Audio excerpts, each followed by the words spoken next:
सभी को राधे राधे। अच्छा पति मिले, धनवान पति मिले तथा सुयोग वर प्राप्ति के लिए क्या उपाय करना चाहिए। बहुत ही फलदायक उपाय हम बताएंगे जो सभी कुंवारी लड़कियों को अवश्य करना चाहिए तथा सुहागवती महिलाएं भी करें। जिन भी लड़कियों की शादी ना हो पा रही हो और अच्छा वर चाहिए, सुयोगपति चाहिए, वह गुरु बृहस्पतिवार का व्रत करना प्रारंभ कर दें। 1.25 साल तक करें। इसके पश्चात गुरु बृहस्पतिवार को आपका उद्यापन कर देना है। यदि मनोकामना नहीं पूर्ण होती है इस बीच में, तब आप फिर बृहस्पतिवार का व्रत उठाएं और 1 साल का संकल्प लेकर आप 1 साल करके फिर उसका उद्यापन करा दें। आपको धनवान पति मिलेगा तथा बहुत ही सुंदर वर की प्राप्ति होगी। जो भी कुंवारी लड़कियां गुरु बृहस्पतिवार का व्रत करती हैं उनको धनवान पति ही मिलते हैं। उनको सुयोग वर की प्राप्ति होती है तथा पति बहुत ही कमाने वाले और पैसे वाले मिलते हैं। इसलिए और बहुत ही चाहने वाले मिलते हैं। पूरा ध्यान रखते हैं, पूरा पति धर्म निभाते हैं, पत्नी का ध्यान रखते हैं, सम्मान देते हैं तथा यह गुरु भगवान का जो व्रत है इसको करने से लड़कियों की शादी भी जल्दी हो जाती है। जिन भी लड़कियों की शादी में देरी हो रही है उनको यह व्रत अवश्य करना चाहिए। गुरु मजबूत होता है तथा जिसका गुरु मजबूत होता है उसको अच्छा घर मिलता है। बृहस्पतिवार का जो व्रत है इसमें जिस दिन आप वैसे भी बृहस्पतिवार के दिन सभी को घर में पोंछा नहीं लगाना चाहिए तथा बाल नहीं धुलने चाहिए और लहसुन प्याज नहीं खाना चाहिए तथा वीरवार को नॉनवेज बिल्कुल नहीं खाना चाहिए। तो जिस घर में कोई बृहस्पतिवार का व्रत धारण करता है उस घर में किसी को भी लहसुन प्याज नहीं खाना है और जो नहीं करता है उसको भी लहसुन प्याज नहीं खाना चाहिए। तो आप सभी कोशिश करें कि बृहस्पतिवार के दिन तो कम से कम लहसुन प्याज और नॉनवेज का त्याग कर सकें। जैसे एकादशी हो गई, बृहस्पति हो गया, मंगलवार, इस तरह तो आप त्याग कर ही सकते हैं। वैसे लहसुन प्याज खाना कोई पाप नहीं है, पृथ्वी से उपजा हुआ, परंतु राक्षसी प्रवृत्ति होने के कारण तथा तामसिक होने के कारण, तमोगुण होने के कारण इसको साधु संत बिल्कुल नहीं खाते हैं।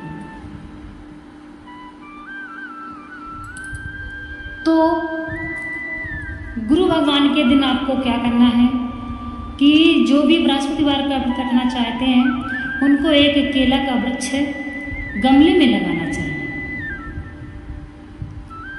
तथा उस दिन केला का पूजन अवश्य करना चाहिए। यदि आप गमले में लगाएंगे तो आप जिस जगह पे पूजा करेंगे वहाँ भी आप उसको उठाकर रख सकते हैं। और यदि आप किसी जगह पे लगाते हैं तो जब फैलेगा तो आपको काटना पड़ेगा। इसलिए जब हम उसको पूजते हैं तो उसमें हमको काटना नहीं चाहिए। इसलिए आप उसको गमले में लगाएं तो सीमित रहेगा। बृहस्पतिवार के एक दिन पहले से ही आपको नियमों का पालन करना चाहिए। बुधवार के दिन से ही आपको लहसुन प्याज का त्याग कर देना चाहिए, मसूर की दाल का त्याग कर देना चाहिए तथा ऐसे तामसिक वस्तुओं का त्याग कर देना चाहिए। एक दिन पहले ही बाल धुल लेना चाहिए। ये बृहस्पतिवार व्रत के नियम है। बृहस्पतिवार के दिन घर को गोबर से भी कभी भी नहीं लीपना चाहिए। इसलिए आप बुधवार को ही सारी व्यवस्थाएं कर लें। बृहस्पतिवार के दिन आपको प्रातः स्नान करके भगवान विष्णु का ध्यान करके मंदिर जाना है और भगवान के मंदिर में आपको संकल्प करना है कि मैं गुरु भगवान ऐसी मनोकामना रखकर धारण कर रहा हूँ, प्रभु मुझे शक्ति देना और मेरा व्रत संपूर्ण करना। तत्पश्चात आप घर में आके भगवान विष्णु को पंचामृत से स्नान कराना तथा चने की दाल व गुड़ का भोग लगता है उस दिन, और कलश में भी वही डाला जाता है। सारी व्यवस्थाएं बनाकर आपको भगवान की पूजा करना है, कलश भी स्थापित करना है तथा बृहस्पतिवार की कथा पढ़ना है, सुनना है, और यदि पास पड़ोस में कोई है तो उनको भी बुला के बैठाना चाहिए। जिसके संतान नहीं होती है वह भी गुरु भगवान का व्रत करे। बृहस्पतिवार का व्रत करने से संतान अवश्य प्राप्त होती है तथा सुयोग्य वर की प्राप्ति होती है, बहुत ही धनवान पति मिलता है। जो भी पुत्रियां हैं शादी नहीं हुई है उन पुत्रियों को बृहस्पतिवार का व्रत अवश्य करना चाहिए। 9-10 साल की उम्र से बच्चियों को बृहस्पतिवार का व्रत प्रारंभ कर देना चाहिए ताकि आपका गुरु मजबूत रहे और आपको मजबूत घर मिले। जिनके पास पुत्र नहीं है या फिर संतान नहीं है वह भी ये व्रत करें। यदि किसी के कर्ज बढ़ गया हो और कर्ज से मुक्ति ना मिल रही हो तो उसको कृष्ण सुदामा की कथा सुनना चाहिए तथा गजमोक्ष सुनना चाहिए और भगवान गुरु का व्रत करना चाहिए। धीरे धीरे आपका कर्ज भी मुक्त हो जाएगा। जिन लड़कों की शादी ना हुई हो, शादी होने में देरी हो रही है, विवाह नहीं संपन्न हो पा रहा है, तो वह बृहस्पतिवार के दिन चने की दाल लेकर, थोड़ी सी जैसे हम चावल ले जाते हैं मंदिर में, इसी प्रकार आपको चने की दाल और गुड़ लेना है और शिव मंदिर में जा कर के भगवान शिव को जल से अभिषेक कराकर, जो भी आपके पास व्यवस्थाएं हो, दूध दही शहद से स्नान करा करके आपको फिर भगवान को जल से स्नान कराना है। तत्पश्चात आपको चने की दाल अर्पित करनी है। 1 साल के अंदर ही आपके शादी का योग बन जाएगा। एक छोटा सा उपाय है जो सभी लोग कर सकते हैं, कोई कठिन उपाय नहीं है। तो लड़कों को यह उपाय करना है और लड़कियों का बृहस्पतिवार का व्रत प्रारंभ करना है। जो शादीशुदा औरतें हैं, सुहागवती महिलाएं हैं, उनको भी गुरु बृहस्पतिवार का व्रत करना चाहिए। घर में सुख समृद्धि बनी रहती है तथा माँ लक्ष्मी की कृपा बनी रहती है, लक्ष्मी स्थायी रहती है और लक्ष्मी जहाँ रहती है वहाँ भगवान विष्णु का वास होता है। जहाँ विष्णु रहते हैं वहाँ माँ लक्ष्मी का वास रहता है। इसलिए आप सभी बृहस्पतिवार का व्रत करें तथा एकादशी का व्रत करें।